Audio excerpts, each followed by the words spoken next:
What is up, Shroomers? Agent Normex is back today for another video. Hope you guys had a great New Year's, and sorry I haven't been posting recently. I've been pretty busy with school and stuff, but yeah, I'm back now, and today we're going to be talking about, the Tier 5 Slayer coming out soon. I want to give you guys the best ways to prepare for it and things you can do in order to make some mad stonks on this update, because it is coming soon right after the Dwarven Mines update, which should be any day now, and don't worry, I'll be covering a video on that as well. But yeah, before we begin, I want to... What the frick? What is that on my screen? What the frick? Dude, that's disgusting. Oh, gross, dude. Freaking gross. Alright, guys. Well, sorry about that. I got rid of that. But yeah, let's begin the video. Alrighty, guys. So, the first thing I would do to prepare for the Rev Tier 5 Slayer boss coming soon is, of course, to get your Slayer level as high as possible. As you can see here, Mayor Aatrox is currently in the lead for voting and more than likely going to win. He has all three perks currently, which is the Pathfinder Slayer speed buff and slash pricing, which is, honestly, he's one of the best mayors. And this is actually a perfect time. So for the next few days until he's elected, which as currently we have about, let's see how many days left, about 2 days and 9 hours, so about a little under 2 days when this video releases. So yeah, you definitely want to get money, prepare for that, and go grind Revenants to at least level 8, if not even level 9. As you can see from here, I'm ranked 560 in Revenant Horrors with 1.3 million XP. And if we take a look here, I am, of course, the max level 9. So I'm prepared for the update if there is any new drops for these two tiers of level 8 or level 9, or if, the requirement is level 8 or level 9 in order to use an item.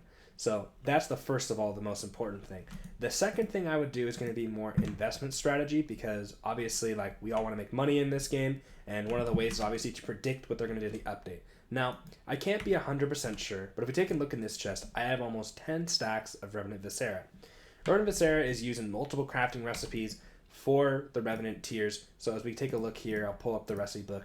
Of course, we have it here as the base ingredient. It is for the Revenant chest plate, the Reaper mask, the Scythe blade, the Reaper scythe. So there's quite a few things here, and I wouldn't even be surprised if the upgraded Reaper falchion to upgrade this, because they did leak that there's going to be an upgraded version of this a while back. Hopefully that's in this update.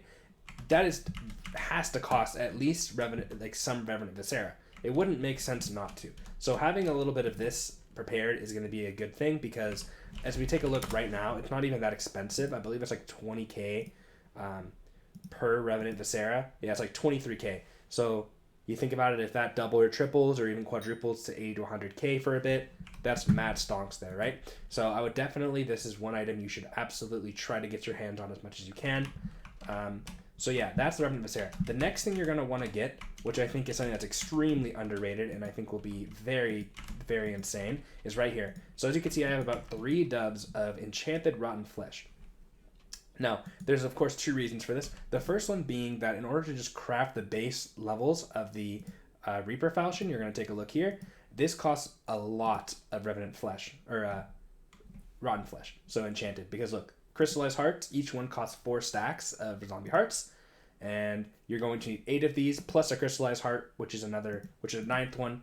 So you're going to need about 36 stacks to make this Reaper falchion, which a lot of people already have, but considering the Reaper falchion is going to have an upgrade, more than likely it's going to increase the value of Rotten Flesh, because there's probably going to cost Rotten Flesh to upgrade this again. So I would just keep that in mind and be prepared for that and invest a little bit into this.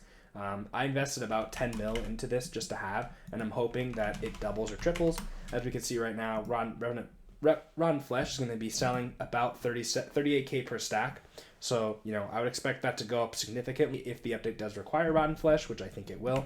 And the other reason why I'm pretty darn sure that it's going to go up is if we go ahead and take a look at the combat collection for Rotten Flesh, you could see that there's a zombie pet, and this is very expensive. This costs 8 zombie hearts alone. Now, the zombie pet, I think, is very underrated for what it can do. So let me go ahead and show you actually what the potential of this is. So I have a level 50 here, and it gives me 50 health and 15 crit damage. Chomp gain 12.5 HP per zombie kill. That'll be 25 at level 100. Rotten Blade. This, I think, is extremely important. Deal 12.5% more damage to zombies. Double that to 25% when you're level 100. And this is also important. Living Dead increases the defense of all undead armor sets by 10%.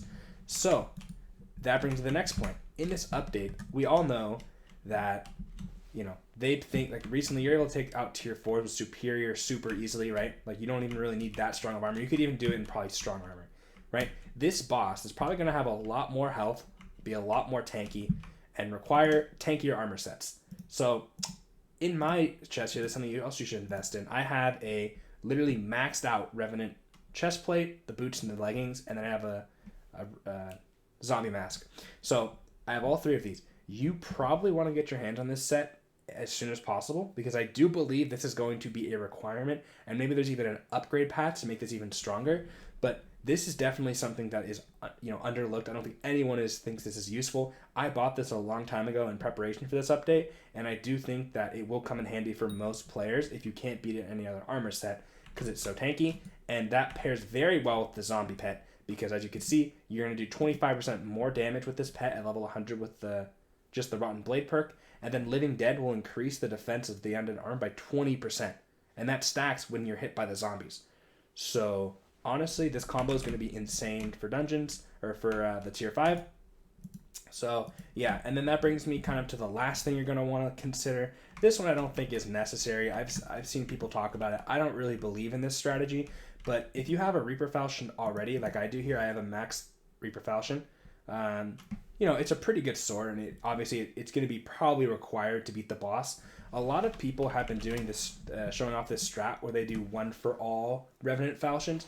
So there's a ultimate enchant called 1 for all here. Let me just pull it up here. See if we have someone on the auction house. Yeah, there they are. And yeah, they're selling for about 2.1 million. So not too expensive, but yeah, basically this will increase the weapon damage by 210%. And I saw, you know, people do like almost maybe 1.2 million damage per hit with their Reaper Falchion, and with that, you know, that 1 for all enchant. I do not think that's going to be necessary for this boss, and I think it's actually going to make it even more difficult, because I'm already doing only about 171 in Young. Let me pull up my superior armor for a better test here. Yeah, 278,000, and obviously I'm using this pet and it's not maxed, but, you know, doing 1.1 sounds like a lot, but if this boss has a ton of health, you're going to need to have healing. And the one disadvantage of the 1 for all book is going to be that you lose healing, which I think is going to be extremely important, because if you're doing the strat with the zombie mask, you're going to be getting this double healing from all sources. That includes lifesteal. So if you have let's say for an example, an Overflux down, plus you have the Reaper Falchion with the healing, and you have that Revenant armor maxed out, or even just somewhat, you know, halfway maxed, you're probably going to do pretty well. With the 1 for all enchant, I just think it's a riskier game, and I don't think you'll be able to take down the boss, unless the boss only has like 3 mil HP or 5 mil HP. I'm assuming this boss is going to be very difficult, and they know that superior armor won't cut it, so they're going to make it so that it won't cut it, right? So that's kind of what I would say is what you need to prepare and how you can make some money. I'm hoping that the Revenant Viscera and the Rotten Flesh goes up a lot, because there's a lot of crafting recipes that require stuff, and I would assume if they're doing this update to rework the entire tier 5 Revenants, that, you know, they're going to add more items to the game, and they're going to make it much more difficult, meaning new crafting recipes, which require these items, because, you know, it just would make the most logical sense.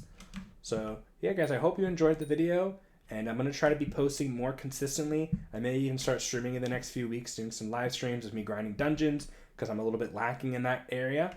But yeah, guys, I hope you have a great day. Take care. I'll see you next time.